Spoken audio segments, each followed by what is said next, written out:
belakang mengapa saya membentuk atau meng-create ya rumah edukasi ini itu karena berkaitan dengan aktivitas saya yang sudah lama sejak 2007 untuk mengolah limbah rumah tangga atau limbah septic tank ataupun limbah organik lainnya menjadi sesuatu yang bermanfaat.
Dalam rumah edukasi ini semua sudah berjalan, mulai dari pengolahan limbah sampai ke ending pemanfaatannya. Akhirnya ada satu niatan bahwa keilmuan ini itu harus bisa dirasakan, harus bisa di-sharing kepada masyarakat luas. Karena ini cukup efektif, ya, sehingga saya buat satu tempat yang disebut rumah edukasi.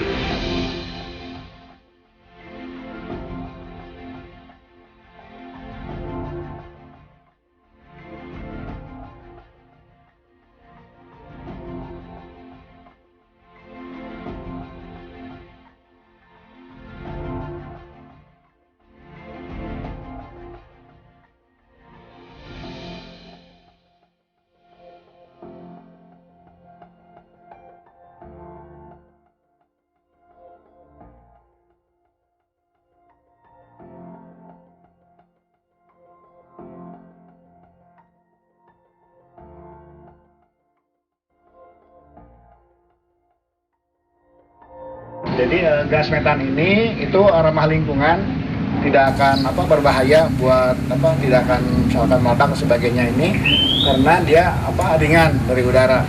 Nah kemudian bagaimana fungsinya selain dari bisa buat memasak sehari-hari, ini pun bisa digunakan buat bahan bakar generator, menyalakan generator hasilnya listrik ya.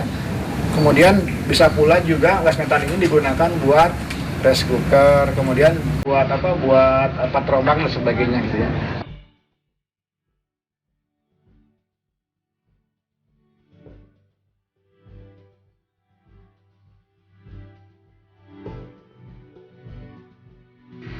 Biogas yang dihasilkan dari reaktor tadi itu dialirkan ke sini menggunakan pipa. Nah kemudian nanti kita gunakan untuk memasak ya. Jadi biogas yang tadi itu dihisap oleh alat ini, kemudian didorong ke kompor sehingga kompor ini tidak akan kehilangan nyala api ya, karena setiap saat selalu bisa disemprotkan ke kompor tadi.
siklus hidup lalat BSF ini dia hanya untuk bertelur dan berkembang biak.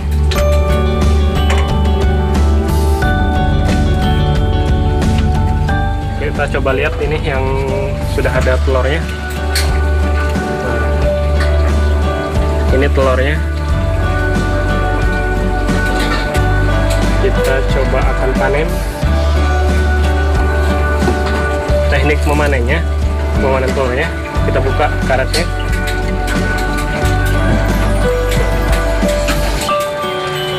Lalu kita buka. Ini nanti kelihatan telur-telur maggot. Kita panen dengan cara menyisipkan supaya jatuh ke ini sebagai media nanti untuk tempat bertelur.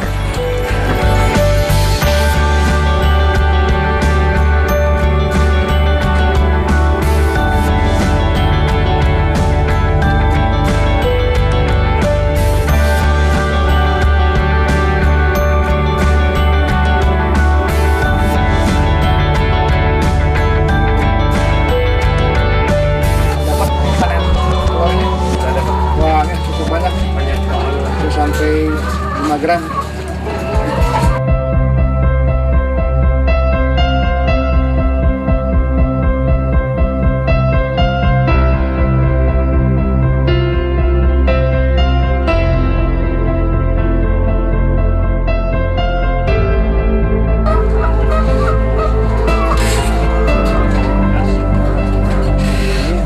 Yang melor ini sudah menetas. Yang kecil-kecil. Ini kecil-kecil menetasnya. Ini baru umur 3 harian ya, ada 3 hari. Kemudian kita antarkan ke tempat penampung kotoran ayam.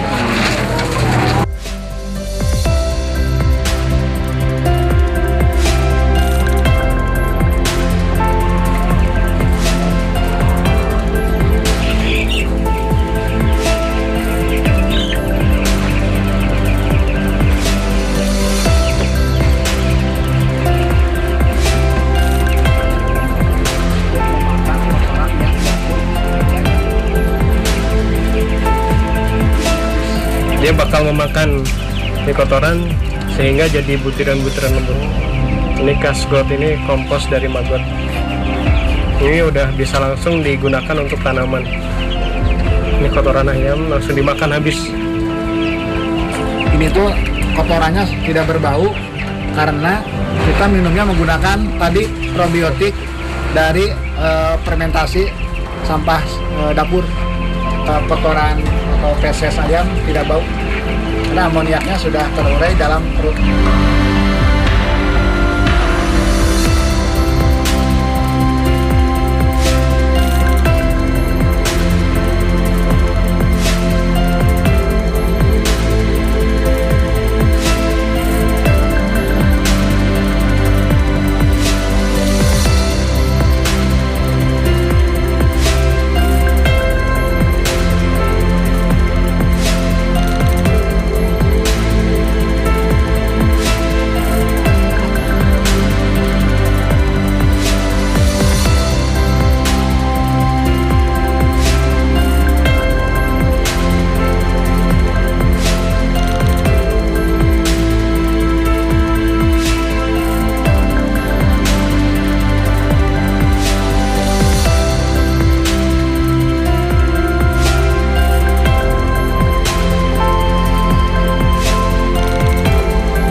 Tek pakan menjadi berkurang karena sudah digantikan oleh maggot tadi. Yang kedua, maggot itu sumber protein yang cukup luar biasa, sehingga pertumbuhan, produksi ke telur atau bentuk pertumbuhan ini akan bagus. Yang kedua, yang berikutnya adalah ya ini lebih sehat karena terpenuhi nutrisinya, terpenuhi gizi yang berasal yang ditambah pula oleh maggot yang kita hasilkan. Jadi artinya maggot ini solusi untuk penanganan limbah peternakan sekaligus sebagai sumber protein, bisa mengurangi biaya pakan.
Rosda ini digunakan untuk memfermentasi atau mengolah limbah sisa makanan menjadi pupuk cair yang berguna ya. Caranya seperti ini. Ini adalah sampah organik sisa dari dapur ya, dari buah-buahan, sisa makanan, lauk pauk dan sebagainya atau nasi pun. Ini cukup dengan misalkan dimasukkan ke dalam reaktor Rosda ini setiap hari ya. Berapapun misalkan jumlahnya tergantung dari kapasitas reaktornya. Kita bisa masukkan seperti ini, sampah dapur tinggal dimasukkan ke dalam reaktor ini.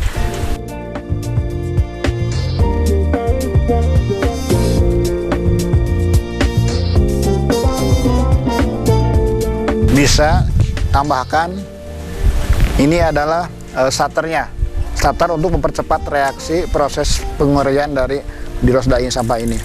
Kita sedikit ciperatkan.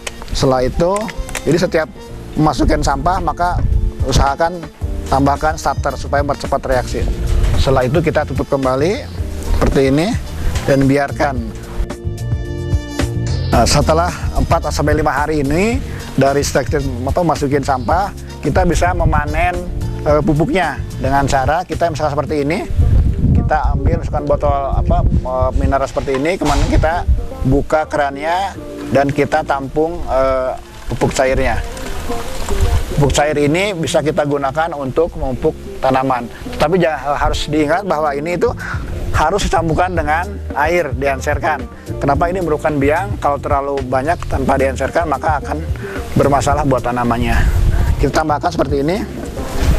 Kita tambahkan air bersih.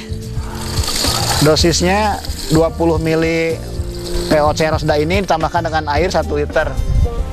Ya, kemudian setelah ini kita coba aplikasikan ke tanaman. Jadi dalam 1 minggu bisa 2 kali disiramkan seperti ini.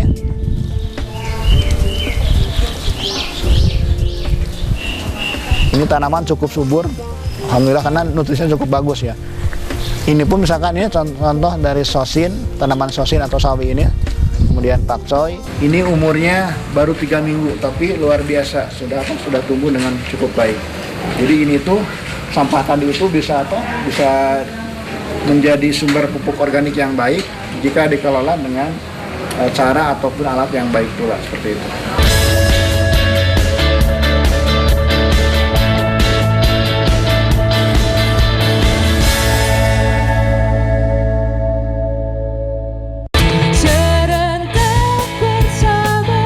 Cerdas Cermat Pilkada 2020. Berpikir cerdas, memilih cermat.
Jadi kami semua di sini sedang melakukan penelitian mengenai kepada ternak kelinci, dan ternak kelinci di sini kami beri perlakuan yaitu penambahan probiotik dari sampah organik dapur melalui air minumnya. Karena kenapa milih penelitian di sini, karena di kampus juga tidak boleh penelitian karena sedang ada pandemi juga. Jadi kita memilih penelitian di sini dan tempatnya juga enak gitu, sejuk, terus semua ada gitu karena udah disediain, terus probiotik juga diberi. Manfaat yang dapat dirasakan oleh masyarakat yaitu dalam jangka panjang maupun jangka pendek dapat memberikan informasi mengenai probiotik yang berasal dari limbah organik dapur yang dapat dimanfaatkan sebagai pakan tambahan secara berkelanjutan.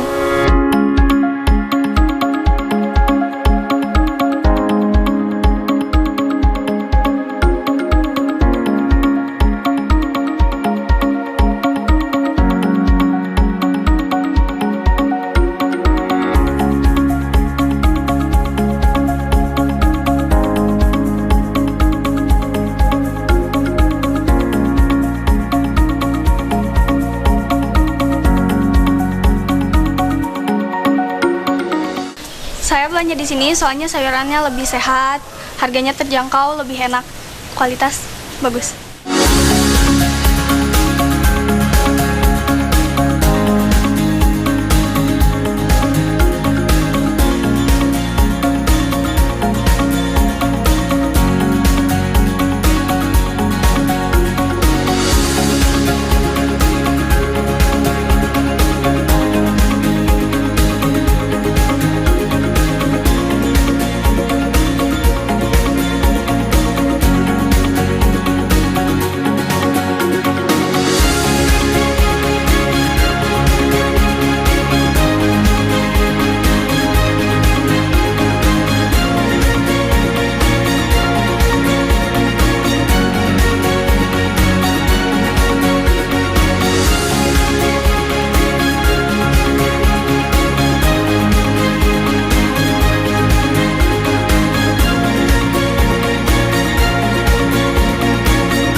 Makanannya enak ya.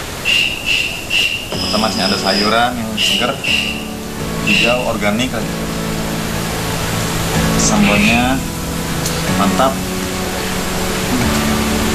Udah coba ayamnya. Katanya ini produksi sendiri. Ayam probiotik.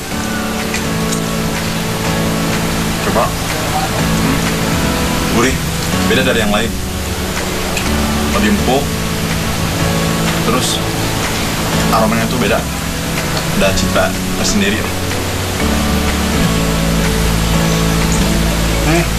Ikannya beda, lebih gurih, sayur lebih gurih. Cabenya juga ini terasa cabai organik, berbeda. Karena kalau cabai biasa itu nggak nampol pedasnya tuh. Kalau cabai organik itu lebih enak rasanya.